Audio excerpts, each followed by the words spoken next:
오랫동안 기대하고 염원하는 것이 이루어졌을 때에 우리는 그 감격들이 무엇인지 조금이나마 다들 경험을 통해 알 수 있습니다.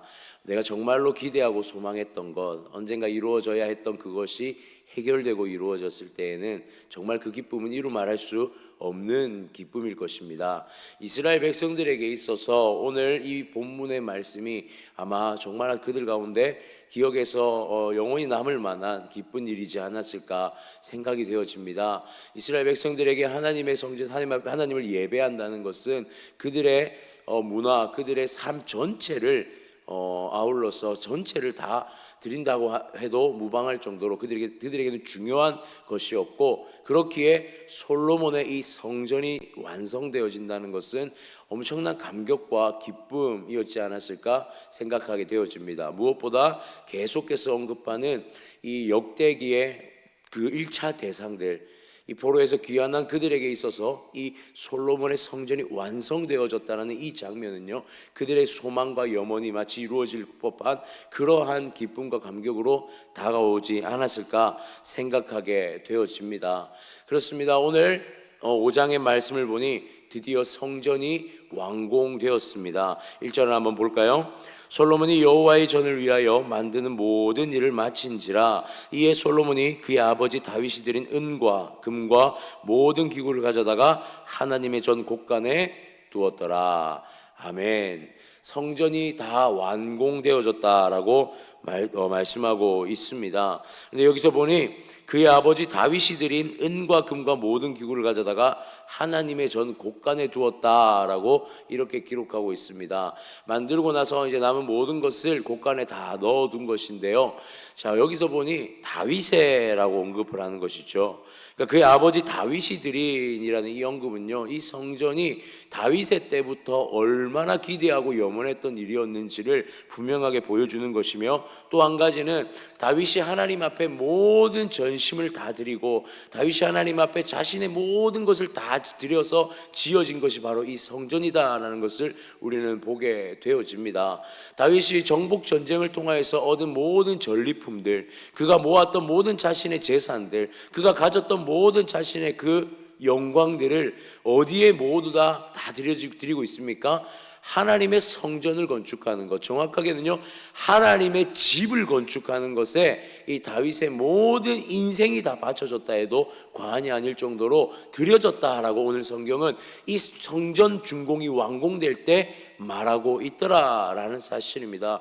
여러분, 하나님 앞에 헌신한다라는 것이 무엇일까요? 하나님 앞에 섬긴다는 것이 무엇일까요? 그것은 액수의 문제가 아닙니다. 얼마나 값진 것을 드렸냐의 문제는 아닌 것 같습니다.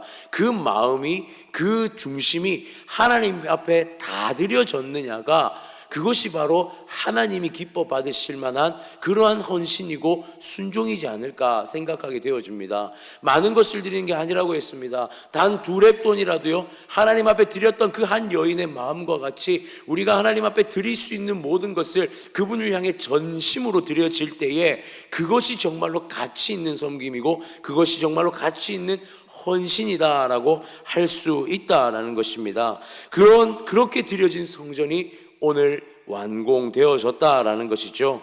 그리고 2절로부터 10절까지 이제 어떠한 일들이 진행되어지냐면 그 하나님의 언약궤가 성전으로 옮겨지는 그러한 일이 시작되어지고 있습니다. 2절에 보니 이에 솔로몬이 여호와의 언약궤를 다윗성 곧 시온에서부터 메어 올리고자 하여 이스라엘 장로들과 모든 지파의 우두머리 곧 이스라엘 자손의 족장들을 다 예루살렘으로 소집하니. 아멘. 자, 여기서 보니 이스라엘의 가장 우두머리들, 가장 높은 직위에 있는 지도자들을 모두 예루살렘 성으로 불러들이고 있습니다. 소집하고 있는 것이죠. 이것은요 얼마나 이 성전 건축의 이 봉헌식이 그 이스라엘 백성의 핵심적인 일이었는지를 보여주고 있는 것입니다. 모든 이들이 다 나오게 했다라는 것이죠. 모두가 다 나와 이것을 진행하는데요, 두 가지 장면을 우리는 또 한 가지 장면을 보게 되는데, 이 언약궤를 옮기는 장면 또한 우리에게는 매우 특별한 장면으로 보게 되어집니다. 레위 사람들이 이 궤를 메고 이동하더라라는 사실이에요. 7절을 보니까 제사장들이 여호와의 언약궤를 그 처소에 메어 드렸으니, 제사장들이 이것을 메고 옵니다. 왜 이것이 중요한가? 이 두 가지가 중요한가? 첫 번째, 모든 장로들과 지파 우두머리를 소집한 것은 이 언약궤가 이동하는 모든 과정에 그들이 도열해 있을 것이고, 그들이 그것을 지켜보고 그들이 그 언약궤의 이동을 모두 안내하고 있을 것이라는 상상을 해보면, 이 언약궤의 입장은요, 하나님께서, 왕께서 마치 성으로 들어가는 듯한 모습, 그 자리에 앉기 위하여 가시는 듯한 모습을 우리에게 보여주더라는 것이죠. 허름하지 않습니다. 왜소하지 않습니다. 그분의 그 언약궤의 이동은요, 성대하고요, 정말 화려합니다. 이스라엘의 모든 족장들이 다 모였을 정도로 너무나 화려하고 성대하게 치러지더라는 것이죠. 성전의 준공은요, 그저 아름다운 건물 하나가 지어진 것이 아닙니다. 이스라엘의 하나님의 통치가, 하나님의 영광이 다시 한 번 더 그들 가운데 선포되어지는 정말 놀랍고 영광스러운 왕의 즉위식과도 같은 그러한 장면이더라는 사실이죠. 무엇보다 이 궤를 이동하는 레위 사람들이 궤를 메는 장면 또한 우리는 다시 한번 생각해 볼 수가 있는데요, 과거 다윗의 시기에 궤를 잘못 이동했다가 문제가 생긴 적이 한 번 있었습니다. 기억나시죠? 우리가 이 다윗이 블레셋에 있었던 그 언약궤를 이동하는 가운데 소에 매어서, 소에 그 2마리 소에 실어서 이동하게 되어집니다. 결국엔 어떻게 됩니까? 이것이 넘어질 때에 이것을 잡았던 그 한 사람이 결국에 그 손을 대고 죽게 되는 현상이 발생하죠. 여러분, 이 언약궤가 도착하는 데까지 정말 많은 시간이 걸렸고요. 그리고 이것이 다윗의 성에 계속 안치되어 있다가 드디어 성전이 완공될 때에 이 언약궤가 지성소로 들어가는 그러한 지금 상황들이 보여지고 있다는 사실입니다. 이동의 과정이 매우 중요합니다. 레위인들이 그것을 맵니다. 특히 제사장들이 이것을 메었다라고 말하고 있는 것, 전통적인 방식이자 율법에 의한 방식이다라는 것을 보여주고 있는 것이죠. 하나님의 법도대로, 하나님의 방법대로 이 궤가 지성소 안으로 들어가고 있습니다. 사람이 생각한 방법이 아닙니다. 하나님께서 모세에게 주신 그 방법을 토대로 그들이 정확하게 그것을 지켜서 하나님의 전에 그 성전의 언약궤가 입장하고 있는 것이죠. 여러분, 이것은 무엇을 의미합니까? 하나님 앞에 이 언약궤 하나 이동하는 것까지도 철저히 하나님 중심으로 이동되어지고 있더라라는 사실입니다.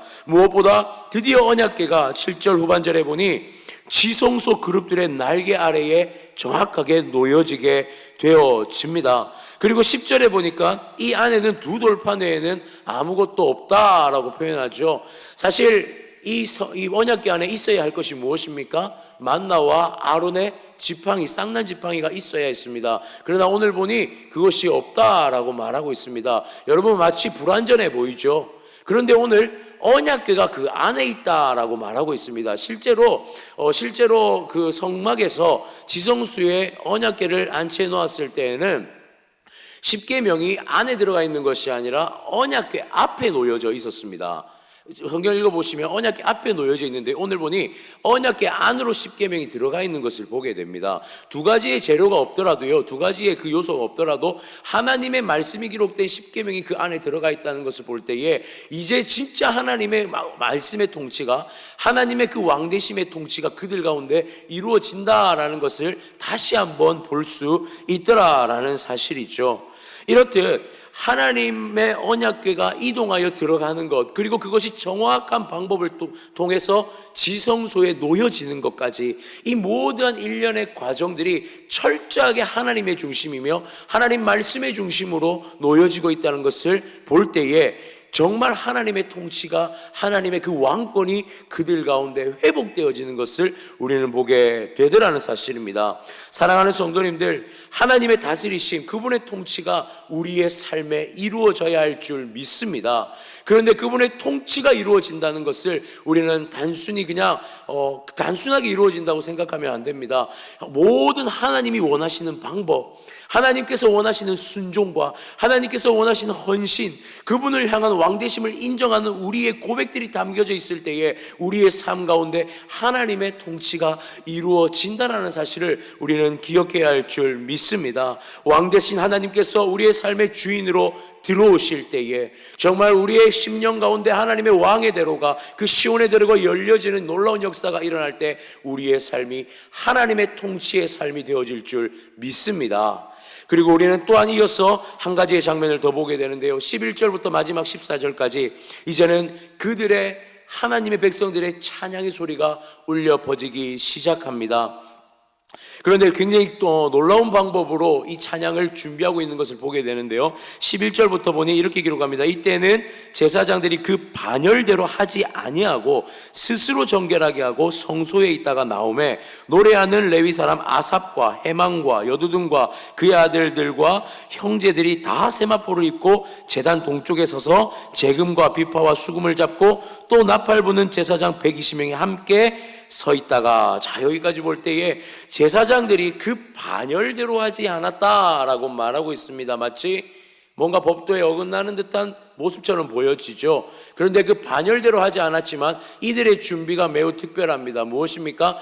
언약궤가 지성소에 들어갈 때에 그들이 일제히 나와서 하나님 앞에 찬양하고 있습니다. 이것은요, 하나님 앞에 자신들이 지금 그 상황에서 할 수 있는 최선을 다한 찬양의 모습을 보여주고 있는 것입니다. 하나님의 어떠한 법도를 그들이 어기고자 했던 그런 의도가 아니라는 것이죠. 반열대로 하지 않았다라고 하지만 그들은 어떻게 합니까? 찬양해야 할 모든 자들이 다 도열해서 준비하고 있었다라는 사실이에요. 하나님의 임재, 하나님의 이 성전에 들어오시는 언약궤를 그들이 철저하게 준비하고 기다렸다가 하나님 앞에 일제히 모든 악기와 외침을 통하여서, 찬양을 통하여서 하나님께 올려드리고 있었다라는 사실입니다. 여러분, 이것이 정말 우리에게 보여주는 하나님을 향한 예배의 본질의 모습을 보여주고 있지 않을까 생각하게 되어집니다. 여러분, 사람의 어떠한 노력이 하나님의 임재를 결정하지는 않습니다. 우리의 어떠한 행동이요 하나님의 임재를 결정할 수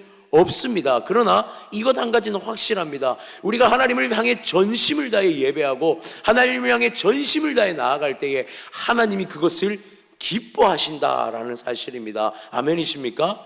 하나님은 그 예배를 받기 원하신다는 사실이에요. 그래서 이들이 어떻게 고백합니까? 13절에 보니 나팔 부는 자와 노래하는 자들이 일제히 소리를 내어 여호와를 찬송하며 감사하는데 나팔 불고 재금치고 모든 악기를 울리며 소리를 높여 여호와를 찬송하여 이르되 선하시도다, 그의 자비하심이 영원히 있도다 하매 그때에 여호와의 전에 구름이 가득한지라.